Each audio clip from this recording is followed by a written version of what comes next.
La suite de cette émission, les informés sur Radio Espace avec notre invité Eric Korkaba, l'initiateur du projet Conakry sur scène, Félix Milimono. Théophile, face à Manon. Tout à l'heure, il était en train de nous expliquer d'où était donc partie l'initiative. Ouais. Et là, Conakry sur scène, au-delà de l'initiative, qui est-ce que ça regroupe? Quelles sont les activités qu'on fait pendant Conakry sur scène? Et déjà le site de l'activité. Conakry sur scène, en fait, c'est un événement sur 5 activités en fait.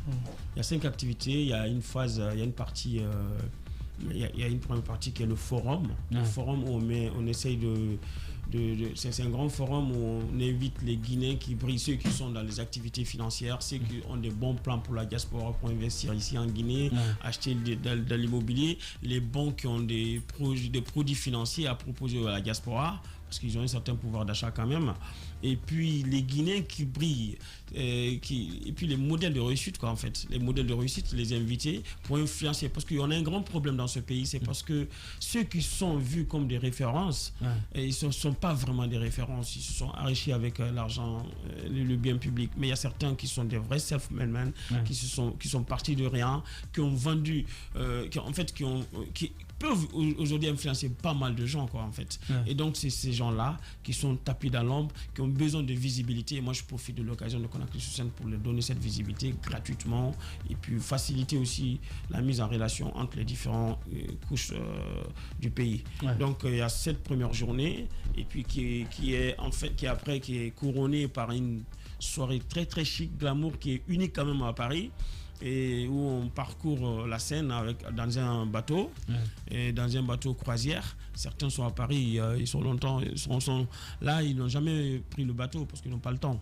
Et puis certains qui viennent aussi, c'est une occasion pour eux en fait de joindre l'utile à l'agréable, de faire du tourisme aussi, rencontrer les Guinéens, de faire du tourisme. Mais quand vous voyez un bateau pavillon qui bat pavillon Guinée et tout, donc les gens s'intéressent et ils écoutent de la musique. C'est une manière aussi, on ne néglige rien du tout, quoi, dans les petits détails.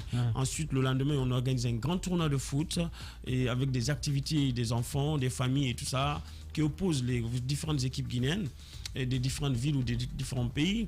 Et puis le soir, on organise le meilleur gala chic, glamour, parce que vous savez, je vous dis pourquoi tout ça. En Guinée, les Guinéens de la diaspora, vous voyez n'importe quel Guinéen, chacun dira oh non, moi je me méfie des Guinéens, je ne veux pas mélanger des Guinéens, je ne veux pas mélanger des Guinéens. Ils préfèrent aller chez les Ivoiriens, ils préfèrent aller chez les Congolais, ils préfèrent aller, comme on appelle, même chez les Béninois, mais non. Mais ceux qui ne savent pas, ils donnent de la force. Ils donnent de la force à la musique de ces pays-là. Et donc ça évolue. C'est pourquoi le coupé décalé est devenu aujourd'hui l'une des musiques phares. Le mbalar, comme le mbalar et autres, et la rumba qui vient être instituée ici à l'UNESCO. Donc, quand les gens viennent dans le milieu guinéen, c'est classe, c'est chic, ils vont parler des soirées guinéennes. Aujourd'hui, grâce à Conakry sur scène, quand les gens disent dans le milieu africain, afro de Paris, d'Europe, ils disent ah non, les Guinéens, ils organisent très bien. Vous voyez, ils organisent très bien. Et donc, pour moi, c'est vraiment un acquis, quoi. Et ensuite, on organise le lendemain un grand barbecue gratuit. On invite toutes les familles et les gens viennent manger dans la convivialité, dans l'esprit de partage. Parce que, in fine, je vous dis, ça nous coûte beaucoup cher. Pas beaucoup d'accompagnement. Mais après, tout est partagé là. Parce que, on dit souvent... tu ne peux pas en fait donner aux autres alors que ta famille, tu peux enlever des sacrifices, donner aux autres alors que ta propre famille est dans le besoin. Donc je préfère vraiment donner, partager avec mon équipe, partager avec les Guinéens de Paris ou ceux qui ont fait le déplacement, et que de dire oh, on va construire une école dans un premier temps. Peut-être l'objectif viendra, quoi.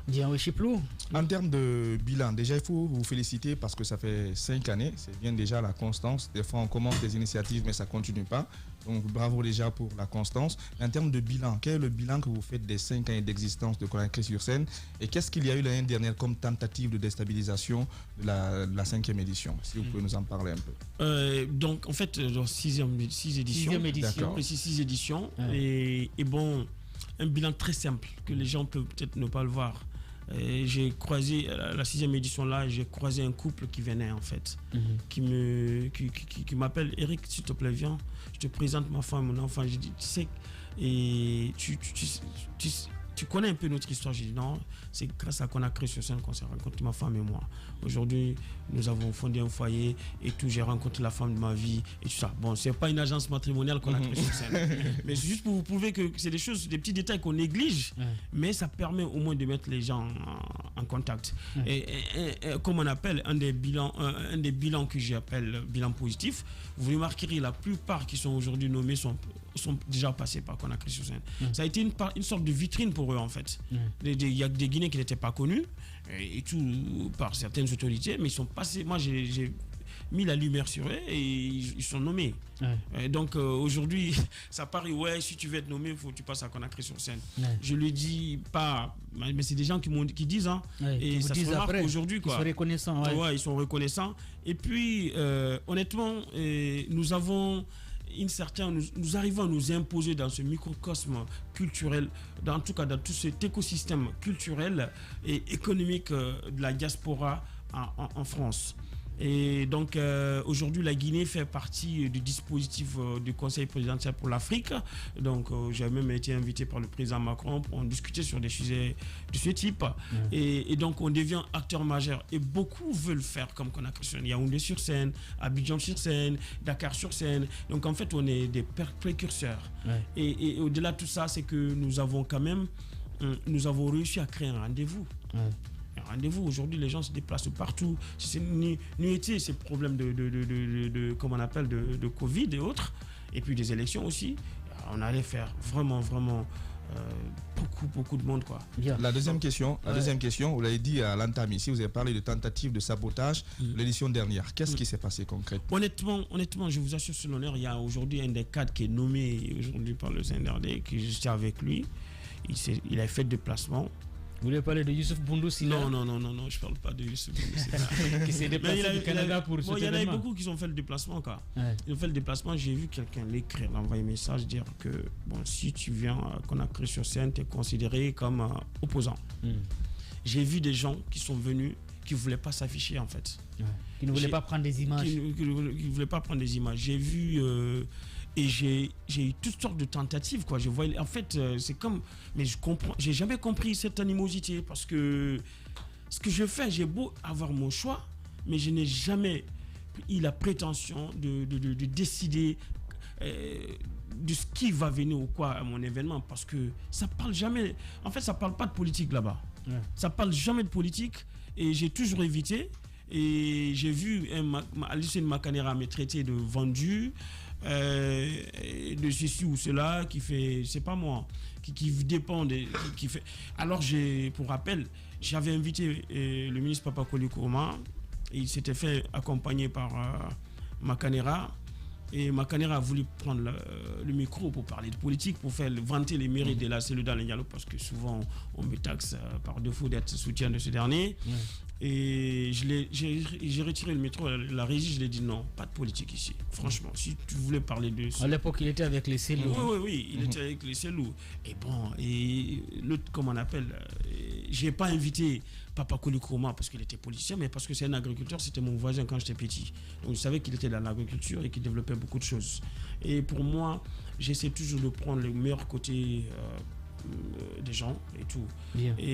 Mais j'ai pas compris cette animosité, et parce que moi, ils ont voulu vraiment saboter. Mais l'erreur en fait, c'est que ils avaient cru que je dépendais moi des gouvernements en fait.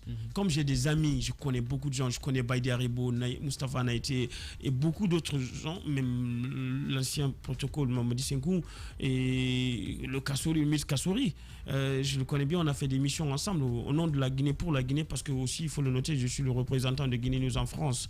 Donc on a fait pas mal de choses et ils croyaient que je dépendais de ces gens, quoi.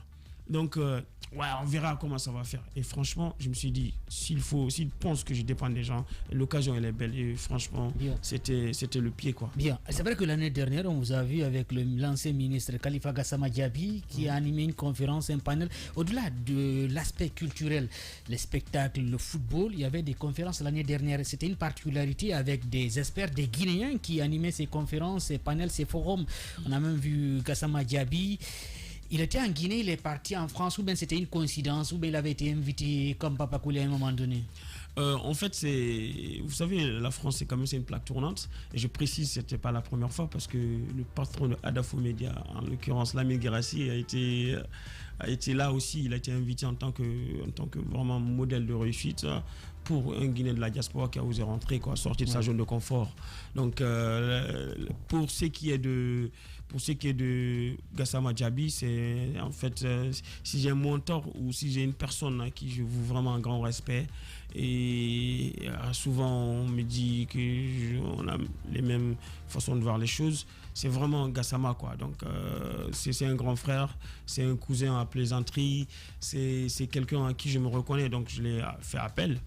Et il est venu, il s'est déplacé, il est venu, il a assisté, malgré beaucoup de tentatives aussi de sabotage de sa part. Et donc, voilà. Et cette année, il y a un effet particulier, c'est que les médecins, on a beaucoup de médecins guinéens.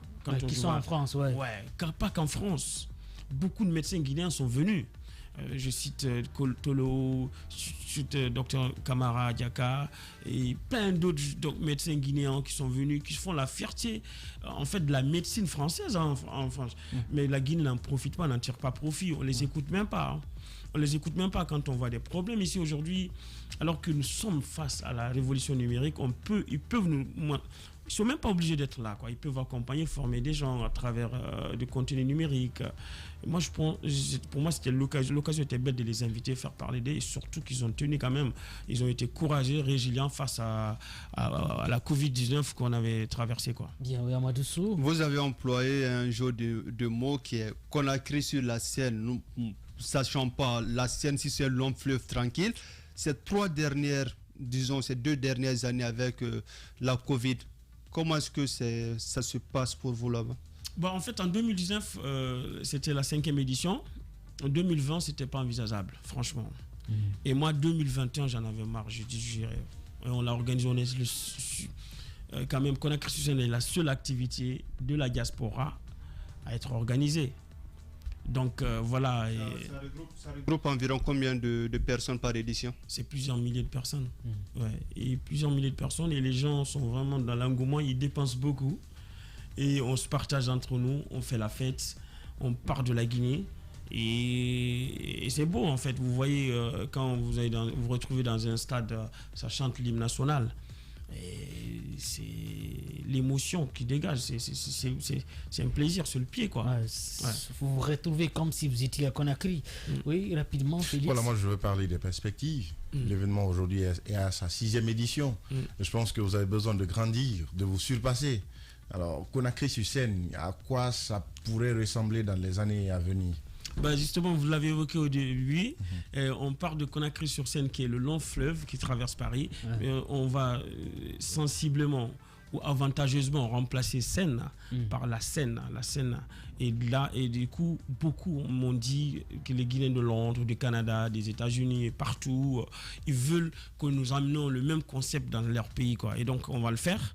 Et je suis en train de discuter justement avec le grand frère, le ministre Bill Desambre, qui était aussi un ancien de Paris. Et on va voir dans quelle mesure travailler ensemble pour aussi pour donner de la force à la Guinée et dans le domaine, pour s'imposer quand même dans le domaine culturel, Donc il y aura Conakry sur Seine à Londres, soyez pas surpris, à Abidjan, en Chine et tout.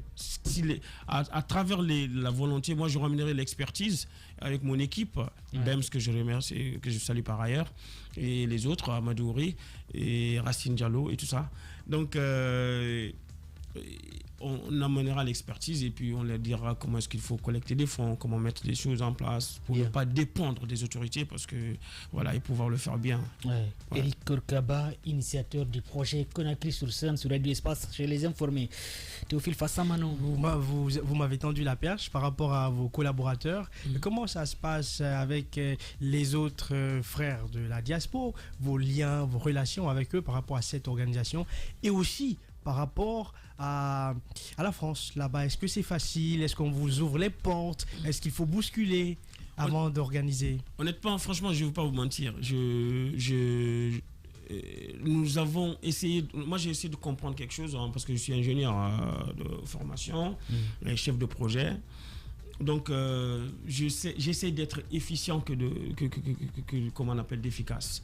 Donc, j'ai compris que quand il faut tendre la main aux autorités ou autres, ça va être compliqué. Quand il faut tendre la main à certains frères guinéens, ça va être compliqué. Parce que moi, ils me connaissent dans certains domaines et tout ça. Et je débarque dans le domaine culturel, ça suscite tout de suite de la jalousie, quoi.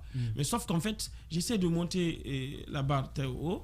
Et quand on monte la barre très haut, eh bien, quand eux font des recettes de 5 000, 6 000 euros et que moi, juste la salle, je la prends à 12 000 et qu'il n'y a aucun enjeu financier, vous voyez, ce n'est pas la même chose en fait.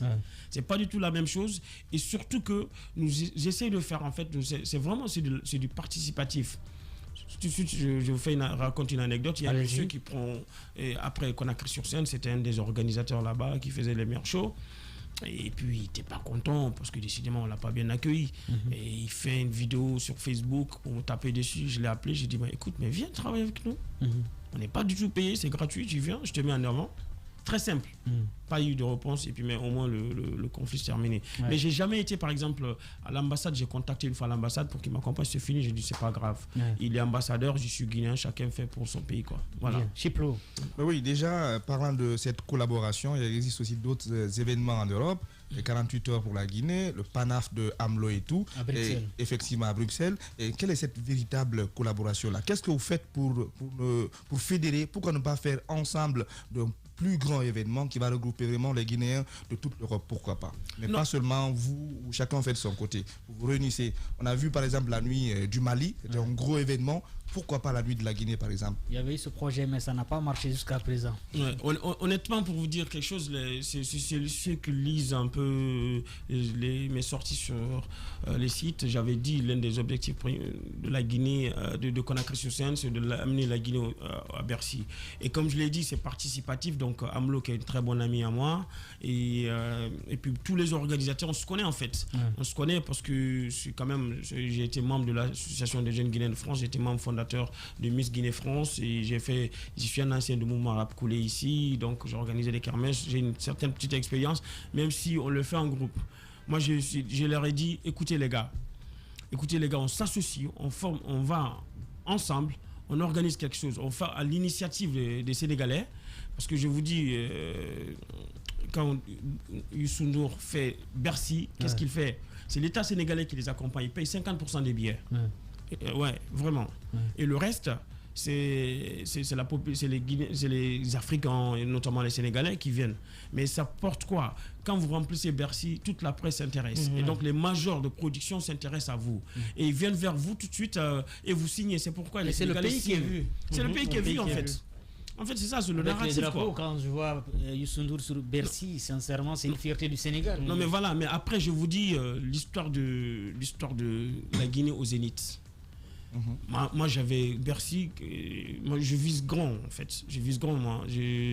Quand on connaît Dieu, on ne cherche rien à voir avec le prophète. Donc s'il y a la possibilité d'avoir Bercy, pourquoi ne pas faire Bercy quoi? Et tout. Et donc j'avais discuté avec certains amis, les Madi de Bruxelles, les Michou, les Amlo et Bobo, on en avait parlé, on en avait évoqué, mais après certains ont voulu trouver un moyen pour faire de la politisation. Ils ont politisé l'activité. Du coup, ils ont organisé un truc, ils sont venus me voir. J'ai dit, mais attends, moi, j'analyse, je regarde la faisabilité de la chose. On n'est pas prêt pour organiser un tel prix, donc je ne m'associais pas sur ça. J'ai pas envie non plus de faire parce que l'ego ou bien le chauvinisme primaire, parce qu'il faut organiser. Je veux vraiment mettre toutes les chances de mon côté pour réussir une activité. Et quitte à me préparer 2 ans, 3 ans après, parce qu'on n'est pas le même dispositif que les Maliens. Les Maliens sont très anciens en France. Et ils ont des grandes stars là-bas qui puissent à même mobiliser. Et nous, aujourd'hui, Black M, MHD, encore je veux bien, mais... Ils sont pas trop... Ils ne s'intègrent pas trop avec les Guinéens. Oui. Et puis après, quand on organise un événement de 18h, je ne critique pas Tierno et autres. Hein. Je suis de cœur avec eux. Ils le savent. J'ai préféré ne pas leur mentir. Je ne voulais pas m'associer dans un truc qui va échouer, quoi. Et je me suis retiré. Et donc aujourd'hui, ils m'ont dit, Korka, j'apprécie quelque chose chez toi. Tu as dit que tu ne veux pas dedans. Tu n'es pas prêt de rentrer dedans, tu n'es pas contre. Mais je ne suis pas prêt parce que je ne voyais pas la faisabilité. Aujourd'hui, après tout ça, moi je l'ai dit à Tierno, retire. Maintenant, viendra, on va s'organiser, on va voir dans quelle maison on va aller. Et j'en ai discuté hier avec le ministre Bill Dessam. Et moi, quand à mon retour à Paris, j'en parlerai avec certains, on verra dans quelle mesure, mettre tout ça en place. Ouais. Sinon, les gens sont motivés, mais d'autres, je vous dis, d'autres vont vite. Ouais. C'est pas parce que... Et toutes ces idées, la folie, là, c'est quand... Vous savez, à chaque fois qu'il y a la nuit du Mali, les gens sont surexcités sur les réseaux sociaux. Ils ont dit, pourquoi pas les Guinéens? Attention, les Guinéens, ça se prépare, quoi. Ouais, qui va aller leur mener sa monture? C'est vrai qu'on avait vu ce projet-là, même ils se sont déplacés pour venir même en Guinée organiser des conférences. Ouais, mais Maka Traoré, qui était même directeur artistique pour les artistes qui vont se rendre à Paris. Au début, même si après aussi il y avait eu quelques clashs, même d'abord l'équipe de Conakry ici, de la Guinée, c'était compliqué. Après, on a vu Sayon Bamba qui était très impliqué après et tout vers la fin. Donc il y a eu beaucoup de clashs, même à l'interne. Donc c'est pas évident. J'ai pas envie de critiquer, j'ai pas envie de critiquer. Mais vous savez, quand on est responsable à un certain niveau, quand on a un certain niveau de responsabilité, on essaie de tenir, de jauger les tenants et les aboutissants et tout. Et donc, c'est pas juste parce qu'on veut aller en France, se promener ou bien dire que j'ai organisé ça. Ouais. Il faut analyser l'analyse d'impact d'une action. Vous avez vu, personne ne me parle. Personne ne me dit que Eric a fait ceci ou cela. Parce que j'ai dit non, ça ne marchera pas. On n'est pas prêt. On ne peut pas organiser. C'est une question d'étape aussi, quoi. Il faut un travail en amont. Il faut un travail en amont. Et puis, il faut associer les gens. Tu ne peux pas mettre quelque chose en place. Tu viens aller accompagner-moi au nom de sacro-saint principe. Amadou Sow, d'abord, s'il vous plaît. Oui, de l'amitié, quoi. Depuis le début de votre intervention, vous parlez énormément de voix à la première personne. À quoi ressemblera Conakry sur scène sans Eric Korka?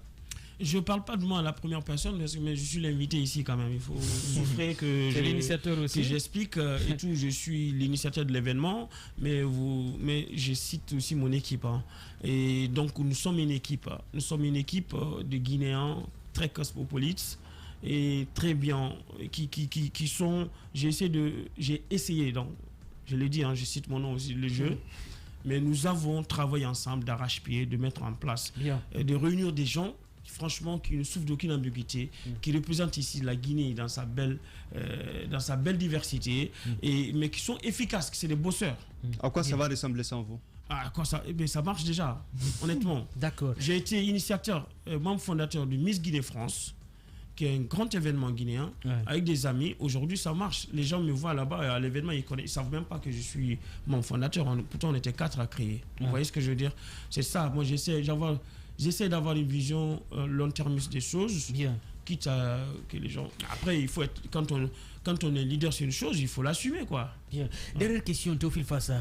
Ah, ok, d'accord. C'est par rapport à la prochaine édition, c'est la 7e. Ce sera quand ou... bon, là-bas, mais les dates déjà, est-ce qu'elles sont connues? Oui, en fait, c'est la deuxième semaine de mois d'août. Tout de suite, là, je ne l'ai pas en main.